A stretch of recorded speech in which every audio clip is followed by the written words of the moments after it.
दररोज फक्त एक MCQ तुमचा MST CETचा स्कोर आणि तुमचं भविष्य या दोन्ही गोष्टी बदलू शकतो। नमस्कार विद्यार्थी मित्रांनो, तुमच्या MST CET परीक्षेमध्ये जर तुम्हाला चांगला स्कोर आणायचा असेल तर तुम्ही दररोज MCQ सॉल्व केले पाहिजे। पण यामध्ये सगळ्यात महत्त्वाची असते ती म्हणजे कन्सिस्टन्सी, आणि हीच कन्सिस्टन्सी मेंटेन करण्यासाठी मी तुम्हाला दररोज 3 MCQ देणार आहेत।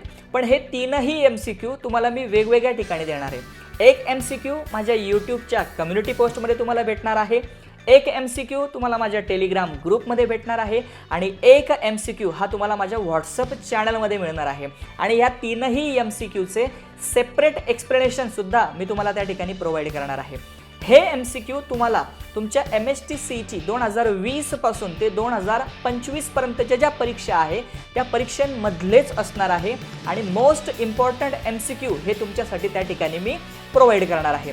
या प्रत्येक MCQचं एक्सप्लेनेशन हे फार महत्त्वाचं असणार आहे, कारण MCQ व्यवस्थितपणे सॉल्व करणं गरजेचं असणार आहे। तुम्हाला दररोज हे MCQ एका विशिष्ट वेळेमध्ये प्रोव्हाइड केले जातील, त्याबद्दल सुद्धा मी तुम्हाला रेग्युलर अपडेट या प्रोव्हाइड करणारच आहे।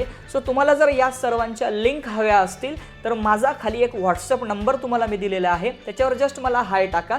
मी तुम्हाला माझ्या यूट्यूब चॅनलची तसंच टेलिग्राम ग्रुपची सुद्धा लिंक सेपरेटली त्या ठिकाणी प्रोव्हाइड करून देईल। सो जो विद्यार्थी रेग्युलरली MCQ सॉल्व करतो त्याचा MST CET मध्ये स्कोर येण्याचे चान्सेस हा त्या ठिकाणी ऑलवेज हायच असतो। म्हणून तुम्ही जर हा व्हिडिओ यूट्यूबला बघत असाल तर आपलं चॅनल सबस्क्राईब करा, आणि जर इंस्टाग्रामला बघत असाल तर मला फॉलो करायला विसरू नका, आणि तुम्हाला आलेला अनुभव हा कमेंट सेक्शनमध्ये नक्की पोस्ट करा की ही रील किंवा ही शॉर्ट तुम्हाला कशी वाटली ते। पुन्हा एकदा तुम्हाला तुमच्या अपकमिंग MST CET साठी माझ्या बाजूने ऑल द बेस्ट। थँक्यू।